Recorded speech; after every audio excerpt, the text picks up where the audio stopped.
Okay, hi guys. Welcome to the show. This is Pizza Cultura, part of the Pizza Club Network. I am your host for today, Tom, along with our resident historian, Peter.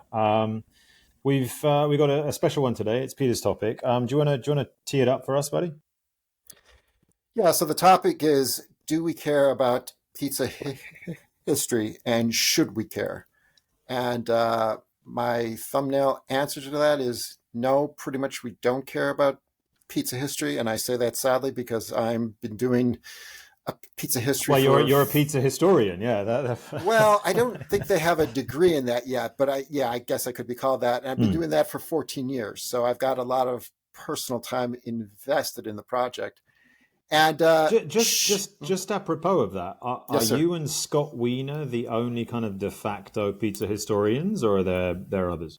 Well, I'm glad you asked because I have a book to show you. I have a few books to show you. So there are a handful of us around the globe. And if Hmm. you wanted the definitive history of Neapolitan pizza, you go to um, Yeah. Antonio Mattozzi's book, Inventing the Pizzeria, which is all about the history of Napoli. If you wanted an early pizza history type book, not totally about pizza history, you go to Evelyn Sloman's book about America, and a recent book by Colin Kaplan about New Haven pizza history. And there's another one by Karen Dybus that just came out about Detroit. And Steve Dolinsky has done some things about Chicago. So there's a handful of them, and some of them I actually love. So yeah, they are out there, and I mean, are you and Scott kind of the only style agnostic ones? Because obviously Kaplan is very much New Haven focused, Neapolitan focused, etc. And you guys take a wider angle, right? yeah, I didn't think of it that way, but perhaps that's true. That Mhm. there are a few of us out there who do it. Some people do it more casually than others, but Scott and I are really. I mean, if you had to say who actively is involved to finding information on the full scope of things, now Colin actually has branched out. He recently found. I don't know if you saw it online, but he put out an image of the first female pizza maker in Naples. I think it's No, in I I the Naples. I think I Yeah, missed that. he found it in a very obscure Roman bookstore, and the book is from the 19th century, and it Okay. shows a female for the first time that we've actually seen a. It's a lithography, so it's not actually a photo of it, but it's a Right. Okay. lithography of definitely a female selling pizza, which is the first example that we have. So we knew about it, but now we actually have an example of what she looked like. Oh, okay. Very cool. Yeah. But yeah, so this is I'm super like one thing that's sort of notoriously bad about getting invested for so long in a particular project is that you kind of do lose perspective on Of ordinary course. things. Of course. So I you mean, get you go into numerous rabbit holes and get into the weeds, and yeah, it's yeah. natural. Yeah. And it's enormous fun, but I like to talk about this in a general context because it sort of recenters my topic for me so that I can sort of discover what ordinary folks think about my topic. And so I'd love to talk about that. And Yeah. so, yeah, Awesome. so basically to address the title, no, I think probably if I had to guess, my experience has been about 1% of the ordinary folk think this topic of pizza history, that they actually have a passion for it. Hmm. Um, and should they? I think they should have a passion for history in general, but I don't think Yeah. necessarily, obviously, you need to be passionate about pizza history. But I do think pizza history is one sort of window to jump through to find out about your country, your society, your city, who you are. And I think that's really the core of the issue. This whole subject of history, I think, is all about identity. So we're sort of answering the basic question of who are you? You know, who are you as a Chicagoan for me? Who are you as a Londoner? You know, your country, your time. All these things are about who you are. And if you don't know the history, it's like if you don't travel, it's hard to tell what makes you distinctive as to who I am or you are. And if you don't travel through time, I don't think it's really, I don't think it's possible to really know who you are. And so if you're interested in that, which I think everyone deep down is interested in finding out who they are, Oh I yeah, think I you mean, got to go there. yeah, and there seems to be a kind of arc in common in that the older we get, the more curious and interested we get about our own history, about family history, genealogy, all that kind of good stuff. Yeah, and why is that? Because we're going to die soon, so we Yeah, should know like yeah, what was the point of this whole thing. So there are existential things about this whole topic, which during the day in the hum and drama of existence, you want to make a living. So if you're in the industry of making the pizza, it's not the topmost thing, but I think it undergirds all these topics that well, it's yeah, so that fundamental that I think you need to have it to some extent, or at least someone needs to be on that project. yeah, that I mean that was what I was going to ask is whether the kind of corollary of our own kind of existential fascination in history then translates onto if you're a pizza maker, if you're a pizzaiolo, then that is part of who you are, and part of your history is therefore the history of the kind of métier, and the craft you're involved in. But I mean, Yeah, like, what's your so? I mean, the unless I'm fumbling it, the question was kind of two pronged, right? Like, do we care about history, pizza history, and should we? Or sorry, what was it yes, again? that's it. So Exactly. what's so you think that we do and we No, don't and we should, or we should do? Yeah. What's I think we don't for the most part. I think and we 1% should. of the folks have a passion for it, and honestly, I passion for it. Mm. And I think probably you should care a little bit about it because, I mean, definitely if you're involved in the pizza world or if you're passionate Yeah. about the food and you're talking or writing about it to any degree, it Oh, I really think helps to that's know about the undeniable. history. Yeah. Yeah. But I don't. you'd be I think if you surprised. what You'd be surprised yeah. about folks who could. I mean, it's very easy, for example, and I've said this before, um, Chicagoans, just an example, they will talk to the cows come home about thin crust or tavern style. Just the name of it. Now, it's Mm. not about the type of the pizza. We're just talking about how they label it. That is a huge topic of discussion.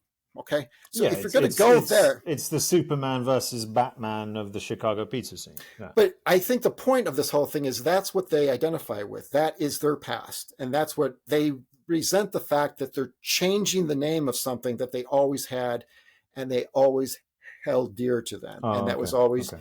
thin crust Okay. Chicago style pizza. And now within the last 15 years or so, it's gotten gentrified or something. And now it's called tavern style, which they Hmm. deeply resent. So, I So mean, if you could, that's just to check, because I mean, that's a kind yeah, of faux pas that I think I've definitely committed. So it's not a faux pas. It's call, just different calling it tavern style is like the equivalent of saying San Fran to someone from San Francisco. It's like it's an immediate red flag. to some folks. Yes. Okay. To some Okay. folks. Yes. Yes. But yeah, I mean, going back to what made me grimace is, yeah, one would certainly hope that if you are going to write about a topic, expatiate about it, talk about it, whether it's in, something as crappy as the New York Post or something slightly more long form, you would hope that there would be a modicum of research and knowledge on that topic. But when you said you'd be surprised, I think unfortunately I wouldn't be surprised is the Yeah. sad Well, reality. But it's an interesting thing because on the surface is, did they do the homework? But I think there's a subtler thing that afflicts a lot of them. My experience has been, and that is the search for a narrative. And that is very tempting. If you're going to do a story, you need to sort of get, who's the good guy, who's the bad hmm, guy. Chicago, it's bigger is better because the city of the big shoulders. There's all sorts of like archetypes that are readily available just to pull off the shelf and put right in that paragraph. Where if you look at the history, it's much more complicated than that. Of course, that's, it doesn't have a convenient narrative to tell about it at times. It's not simple to tell. You need to get into it's a harder story if you hmm. want to make it accurate. And that, particularly for a subject that I've been doing for almost 15 years, I hate to say that, but I've been on the deep dish story about how it started and how it sort of evolved.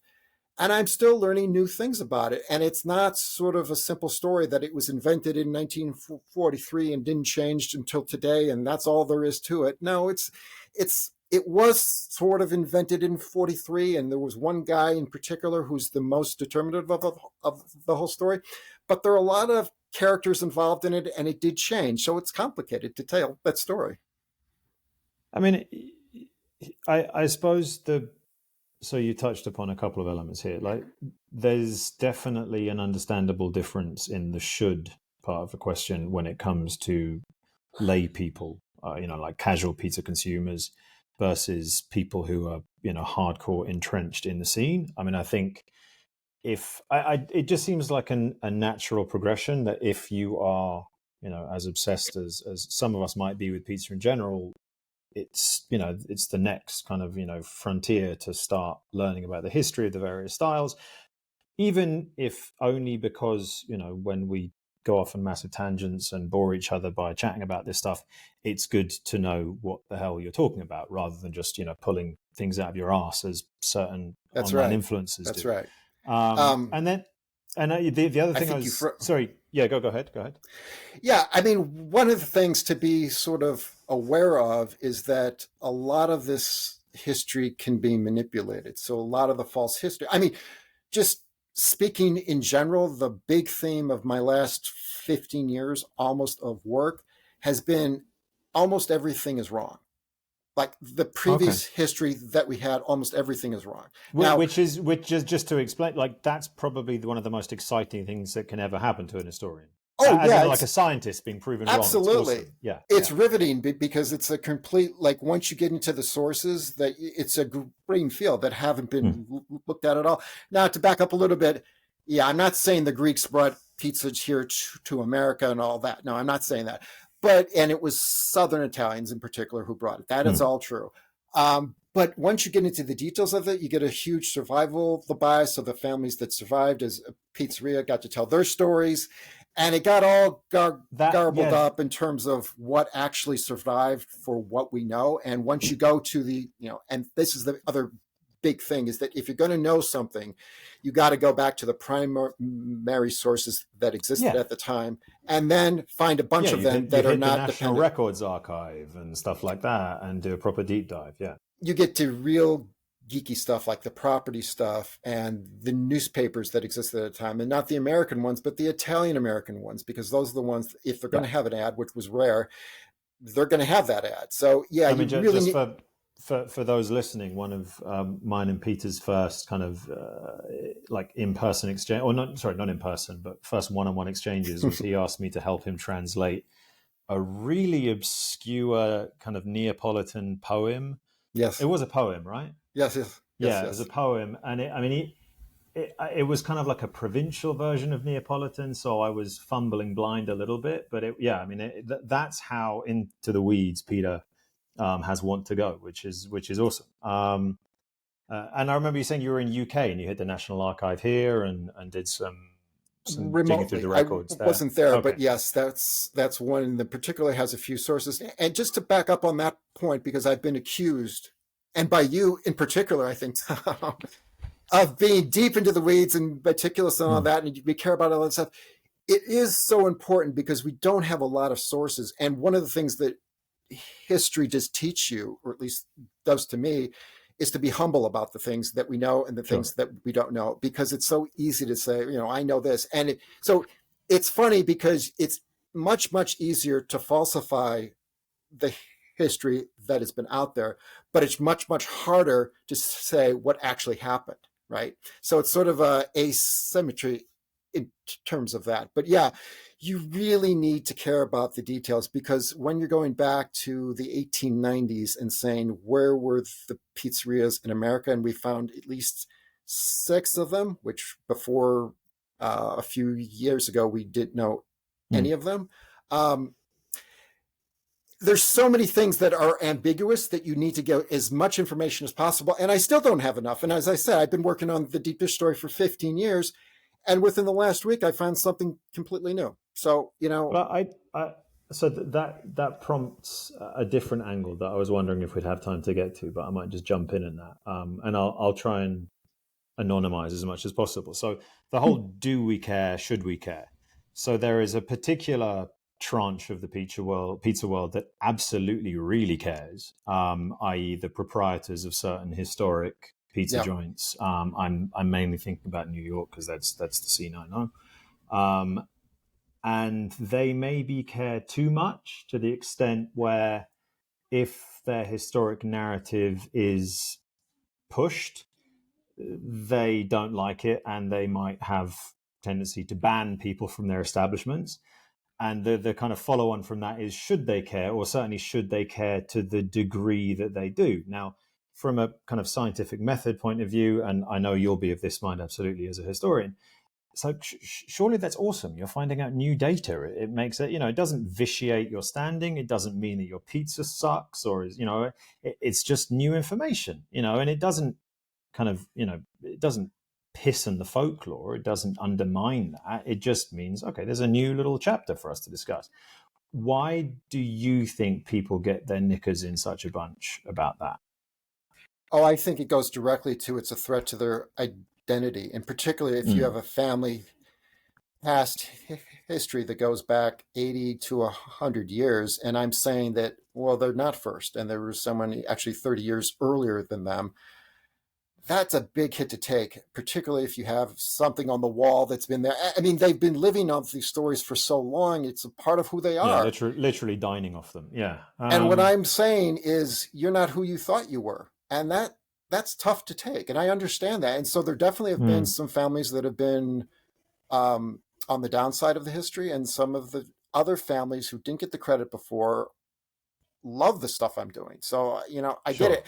But that's the flip side. But so curious about this a little bit is that, unfortunately, a lot of the families who I found who didn't get proper recognition never had kids, so they don't exist anymore. So okay. It's a little bit of a sad story. A lot of these stories, one of the bias that I'm intrigued by a little bit is that the history that got recorded and told as sort of a popular history has a bias towards a happy story, because those are the families that survived and were relatively successful and didn't get broken up or whatever.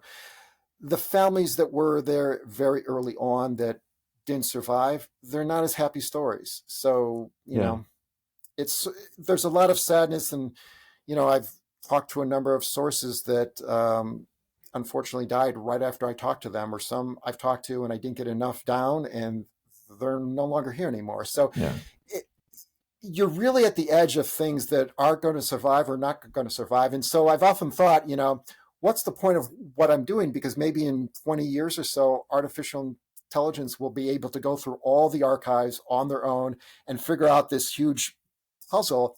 But I think what I'm doing is I'm doing that, but I've got the next step of actually going to the families and their survivors, if they're still there, and they're usually in their 80s or 90s, and getting that story on the record. Which, if they're, I don't think AI can bring in the human interest element. Well, no, they're going to be dead, so they're not going to have the story on paper. And what also happens is the families really don't understand the significance of their stories, because they don't have the context of the rest of the story. So they have one bit of information, or maybe one bit and a photograph or something like that.